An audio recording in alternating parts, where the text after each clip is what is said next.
The nonprofit I'm featuring on this episode has the mission of stopping human trafficking before it starts. To date, they've helped protect over 95,000 potential victims, supported over 1,900 arrests, and have an average prevention cost of $112 per intercept. Have your eyes and heart opened in this conversation with John Molineux, the founder and CEO of Love Justice International, and hear how they are making a difference in one of the most major injustices taking place in our world today. Welcome to the Do Something More podcast, the show all about service where we highlight the helpers who inspire us all to do something more. If you're passionate about nonprofits or looking for simple ways to volunteer and give back to the causes that matter to you, this is the podcast for you. I'm your host, Melissa Draper. Stick around and I'll show you all the many ways anyone can truly make a difference in our world today. Welcome to this episode of the podcast. Today I am featuring the nonprofit Love Justice International. And their general mission is to combat the world's injustices. But right now, their focus is stopping human trafficking before it starts. They operate in over 20 countries. And I'm looking forward to really being educated today and learning more about this necessary work that they do. So I want to welcome to the podcast the CEO of Love Justice International, John Molineux. John, welcome to the podcast. Thank you, Melissa. Happy to be here. Let's just go ahead and start off with you giving us an introduction of yourself and then the beginnings of your nonprofit and how it got to the focus that it has today. My name is John Molineux. I'm the CEO, as you said, of Love Justice International. After graduating from college, shortly after that, I moved to Nepal, and where we began as Tiny Hands International. We would later become Love Justice International. And I spent 20 years leading from the field in Kathmandu, Nepal, where our work started. And in the beginning, we had some homes for orphan children. We worked with street children and had a helpline to find fresh runaway street children. And I personally started out doing relational ministry with street kids through a combination of broken Nepali and English and gestures. And to be very long, it probably took longer than it needed to for me to realize that's not my role. There are Nepalis who are much better suited than me. And eventually I would move to managing our team from behind the scenes, and it would take quite a long time to really figure out what our role should be. But the short version of 20 years in Nepal, we learned a lot, made a lot of mistakes. We kind of learned how hard it is to really make an impact, but how important it is. And eventually we figured out how, we learned about the issue of human trafficking and figured out a really effective way to fight it. And so now we are in 25 countries, and we have shifted our program headquarters to South Africa, which is where I am now. Well, I think there is a lot of interest in this topic, as heavy as it might be sometimes. And I would just love to start off. You have a lot of great information on your website. I can tell your organization wants to educate people about the realities of this. But let's start off with the numbers. What is the reality of human trafficking in our world today? Well, there's only one organization in the world that actually reports on the numbers of people who are in slavery. And we actually define human trafficking as moving someone into slavery. There are international definitions that maps onto. It's just a little bit easier definition to understand. But according to the Walk Free Foundation's Global Slavery Index, there are 50 million people living in modern slavery today, and that's 28 million in forced labor, 22 million in forced marriage, and 12 million are children. Wow. As you've done the work that you've done, what kind of impact have you seen your organization have within those numbers? Well, our mission now is driving the downfall of slavery in the places where it's most rampant by disrupting human trafficking in transit. And so what we do, you could actually divide counter trafficking strategies into the ones that are post-trafficking, such as rescue and aftercare. And those strategies have a tangible impact. It's incredibly important work, but it can never undo the damage that has been done. It would be far better, if possible, to prevent it from happening in the first place. But the prevention strategies that are typically used, awareness, job creation, they don't necessarily have a tangible impact in the sense that you can point to a person and say, here's the person who would have been trafficked, but for our intervention. And some research has suggested they don't actually reduce how much trafficking is happening. And so we have this strategy called transit monitoring. It aims at the most strategic moment when a person is in the process of being trafficked, but before they've been enslaved. And so it has a tangible impact. It's cost efficient. It gives us much needed data about trafficking and trafficking networks. And so mostly we just crossed 100,000 people that we've intercepted to prevent them from being trafficked in our history. Wow. And it costs us $112 to intercept someone. That's about your average. Yeah. Yeah, and you make a good point there. I think the after effects, the rescue, those are the ones that get the headlines. Those are the ones that get the attention. But as you said, I think most people could agree that the reality is most would like to go to the prevention part. That's the best way Yeah. to help and to do this. And I'm sure that is hard to measure. How do you always go about measuring your success there? Well, we have a robust verification process we have a definition of when to intercept, and we use a form called the intercept record form. There's a question protocol, and we're looking for certain red flags, and you're looking for a person who's vulnerable to enslavement, moving into a place into an area or industry where they'll have difficulty getting home. And if they've been moved by an illegitimate means of control, that's when we would classify it as an evidence of trafficking intercept. If that last one is not present, we may classify it as high risk. So it's a counterfactual. It's something that doesn't happen. The story of someone intercepted is a story of a crime that was prevented. Mhm. But we also realize that, like, if we're intercepting people who are not potential victims of trafficking, and it's a poor person going for a better life, that does harm. So we take really, really seriously the importance of making sure that we're aiming at the most sure intercepts. And of course, we don't have the ability to stop anyone from going somewhere. So we either try to if we either convince them not to go, or in the case of minors, and a lot of our intercepts are minors who have been separated from their guardians without consent. So we get a hold of the parents, and then under the authority of the parents, prevent them from going and get the parents there, and or involve the police. We feel it's the most effective way to fight human trafficking that I've ever heard of, and that one intercept we feel is just a direct impact, because when people are able to get away with something with impunity, which is usually the case in the places where we work, and then suddenly someone's poking around, asking questions, it has a disruptive preventative effect. It's like a police car parked along a hitherto unpoliced highway. It reduces how many people are being enslaved, we believe, far beyond the intercepts that we have. Right, and a domino effect when you've Yeah. got a little accountability in there. Yeah. What does that look like? How do you go about I'm sure you probably have different methods if you're in so many different countries and using different cultures and people there, but how do you know what situations to go into?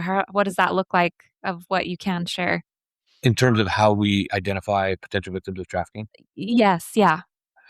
Well, as I said, there's red flags that we're looking for. So our staff will be standing in like a key transit area, like a bus station, a train station, border crossing. They're looking for visual signs of trafficking. These staff we call monitors. And when they see those signs, they go and show an ID card, and they enter into a questioning protocol. Often if there's a suspected trafficker, they will separate them and ask the same questions, and sometimes contradictory answers. That could be a red flag if someone's trying to speak on behalf of someone. That could be a red flag if they're carrying withholding their ID or other documents. That could be a red flag. Being promised a job that's far too good to be true would be one fairly common red flag. But there's a lot of different strategies that traffickers use, and ways that our teams have figured out how to identify trafficking cases. And of course, we focus on the arrest of traffickers as well, and that's another significant impact metric for us. We've had over 2,000 arrests. Oh, wow. So are you training volunteers then to go out into these situations? They are staff. They're Your paid staff. staff. Yeah. So we will actually have a volunteer subcommittee.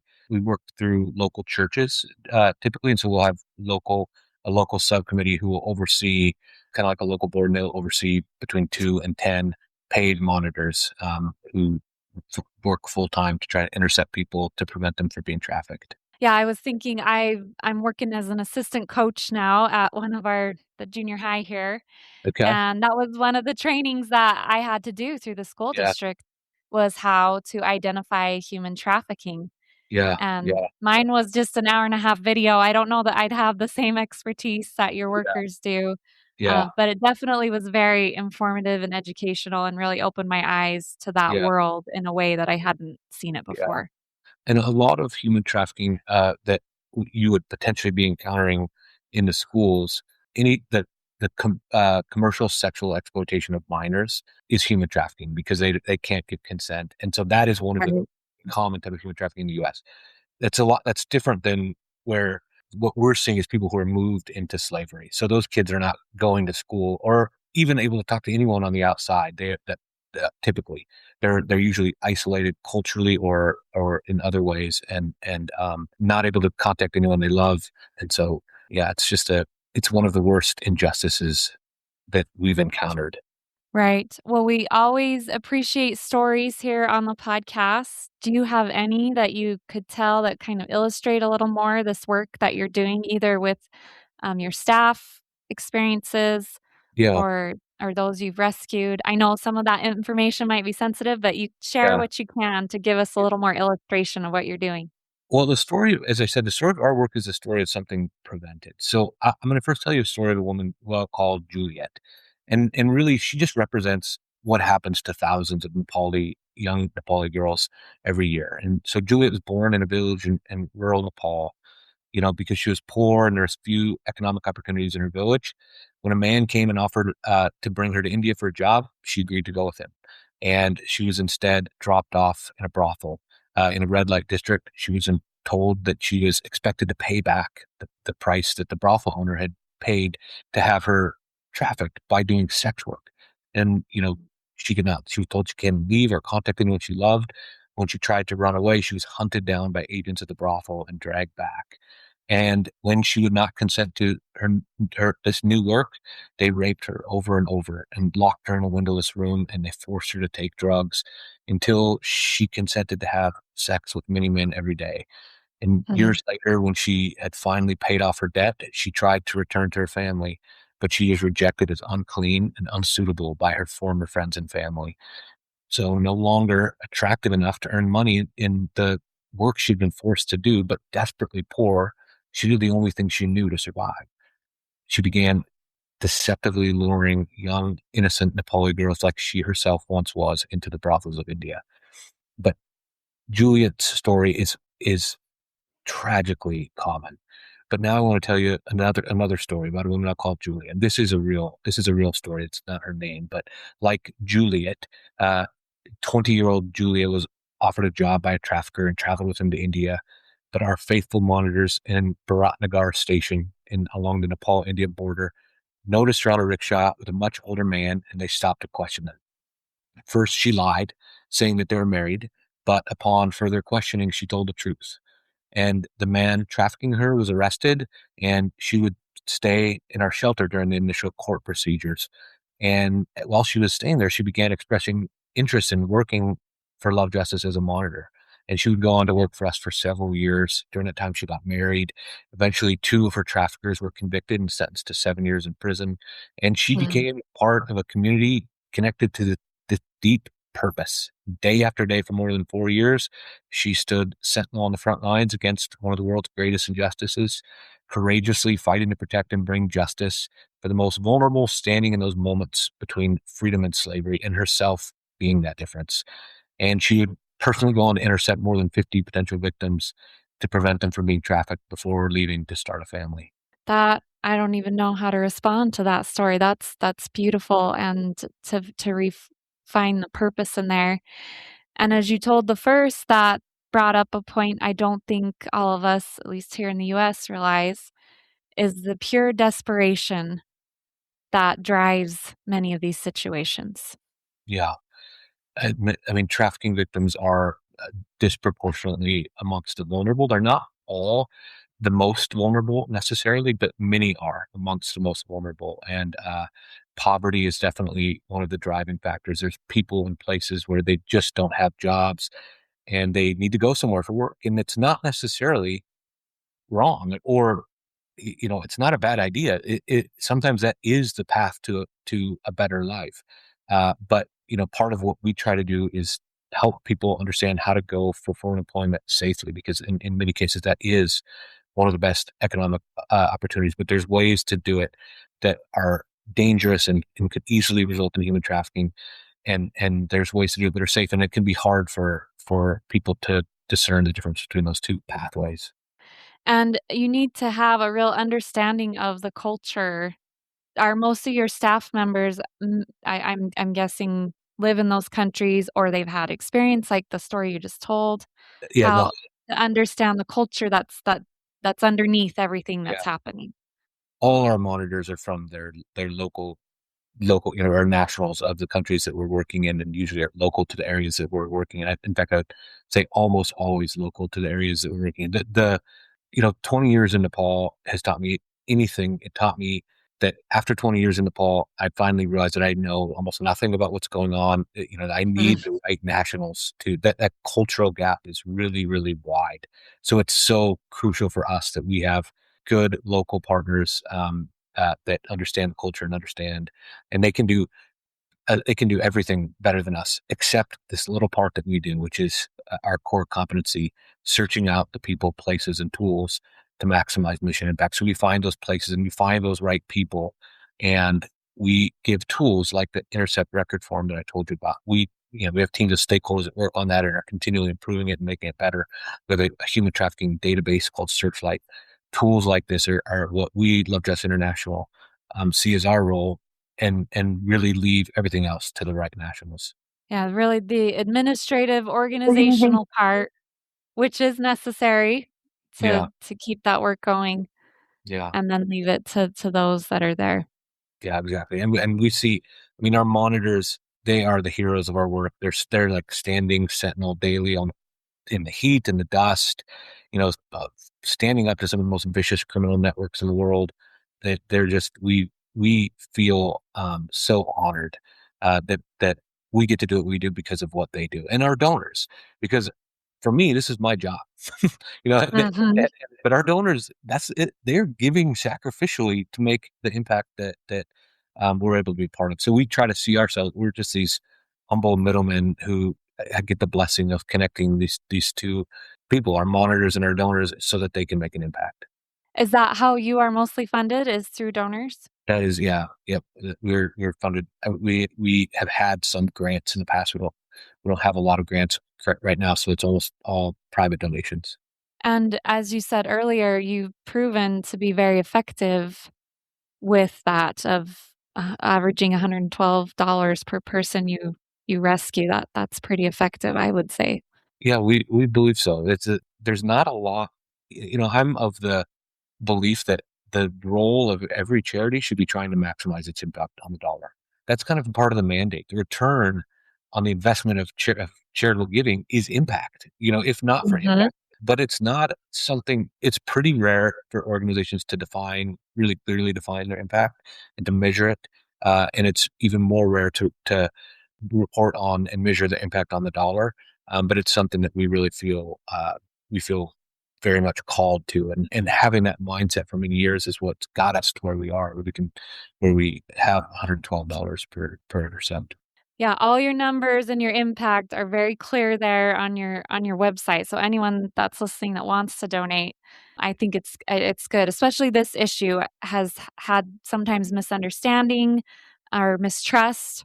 And so I think it's great to find an organization where someone can see, yes, if this is what I want, this is what I feel strongly about donating to, here's the impact that it's actually having. Yeah, that you mentioned the distrust on this issue. Obviously, there's a lot out there about human trafficking that is sometimes salacious, sometimes political, sometimes polarizing. But I mean, we are all on the same side of we're all on the same side of not wanting it to happen. Right. And not wanting little girls to be enslaved and raped over and over again. No one wants that. Everyone wants to stop that, except for the people who are doing it. Finding that common ground should be something we can all agree on and Agree. work together. Agree. Any other stories that you want to share or perspectives? Oh, nothing pops out. That nothing is standing out as the one story that I'm going to share. Of course, I've had many stories for 20 years in Nepal has been a journey. I'm more blessed. It's been a journey that's been difficult. It's been frustrating. It's been fraught with obstacles. It's been, a lot of things that need to be learned. But I've been blessed so much by it, being able to be a part of it, that it kind of just outweighs everything that we've gone through and learned. And now I just feel so blessed to be able to do the work that I do.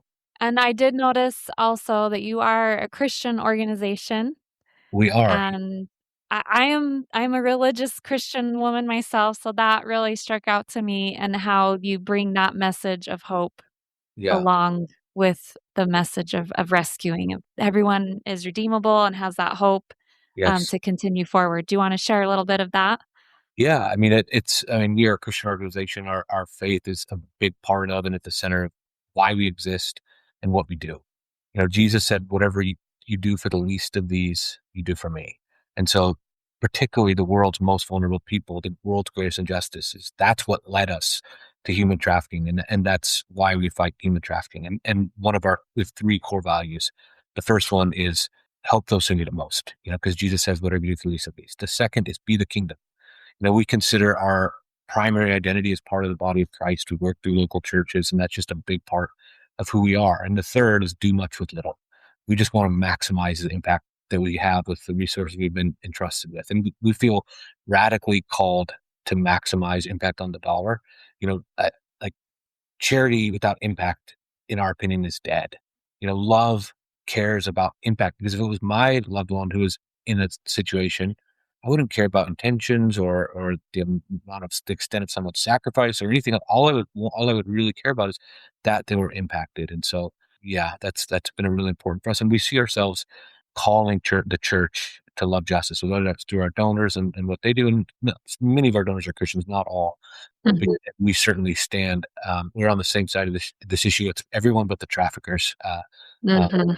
but in the field, our work is done through local churches, which gives us this like-minded, well-connected body of management for free. And that's been a key part of our effectiveness. For sure. Well, I always love to make sure on the podcast that we give general advice and encouragement, because we do have listeners from all over. And obviously, we can donate to your cause. I think that would be money well given, well spent.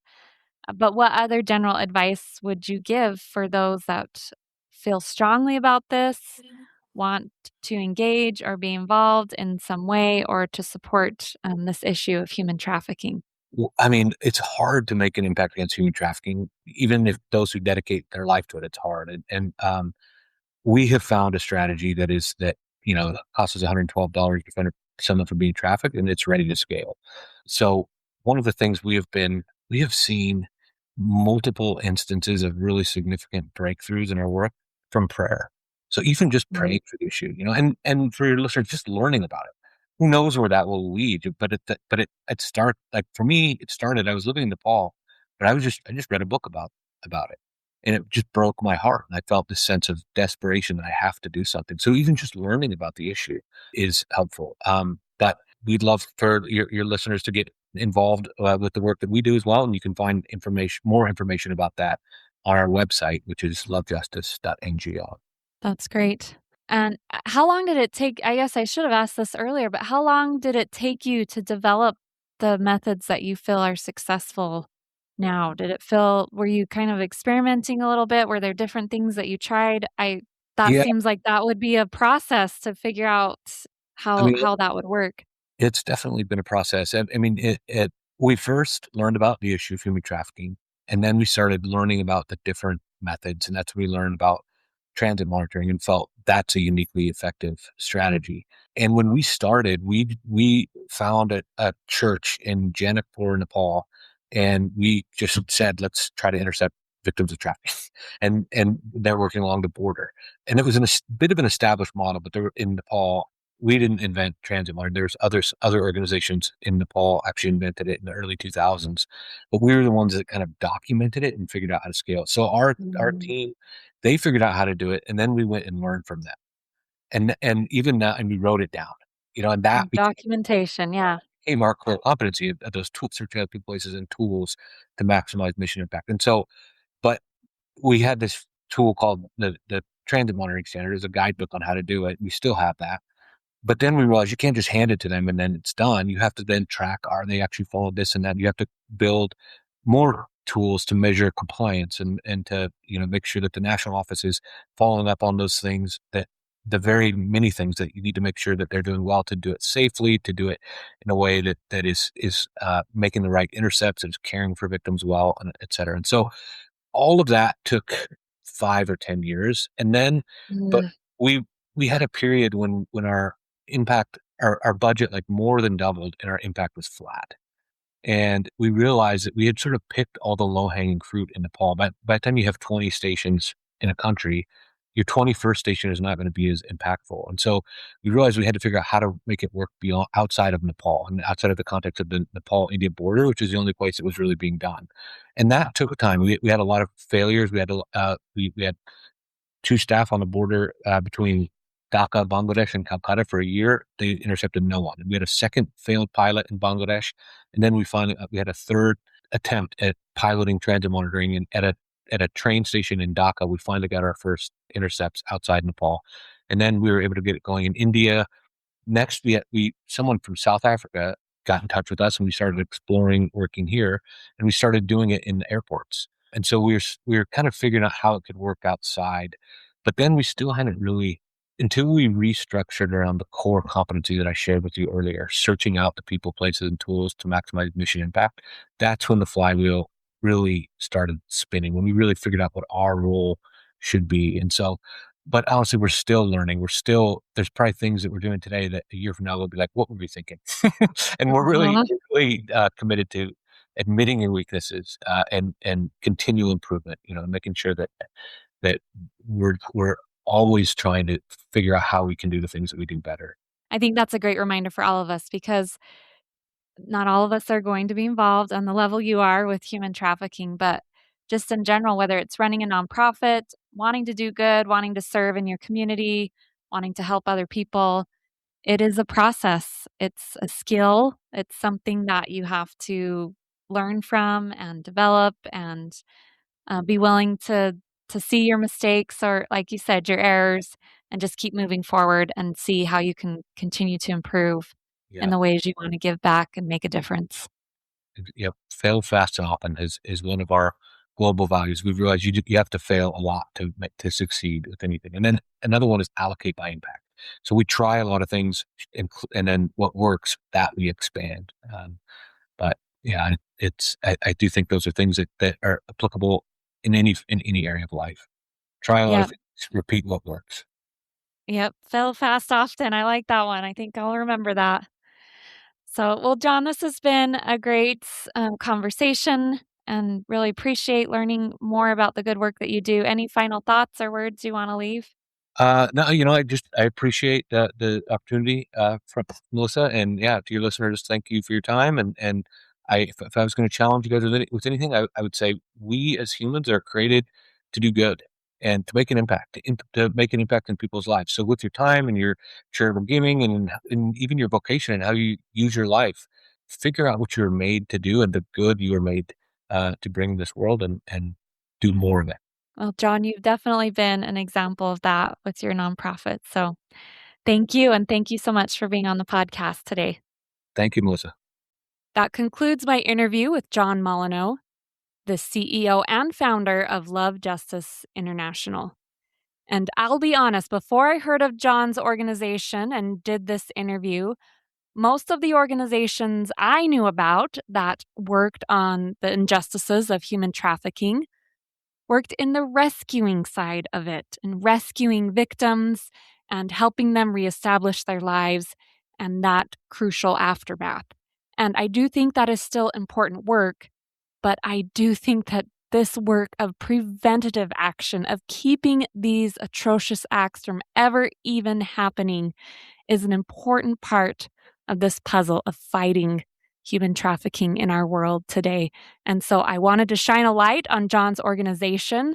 I hope that there are many that hear this and might be motivated to support them, maybe even donate to them in the work that they do. I know this issue gets a lot of people fired up, and I think it's important to find good, reputable organizations to support if this is something that you choose to support with, especially your money and resources. So I will leave links to their website and their social media in the show notes. You can go there and learn even more about the work that they do, see some more of the numbers of the impact that they have had, and learn how to support Love Justice International. And I also leave links to my social media and would love to have you follow me on Instagram at dosomethingmore.podcast or on Facebook at dosomethingmorepodcast. I have links to all of those in the show notes. Go ahead and give me a follow. And you not only see updates for the episodes that I'm dropping, but I also give other tips and advice on how you can make service and doing good a regular part of your life. And as always this week, I hope that you can find a way to do something more to help lift, inspire, or make a difference.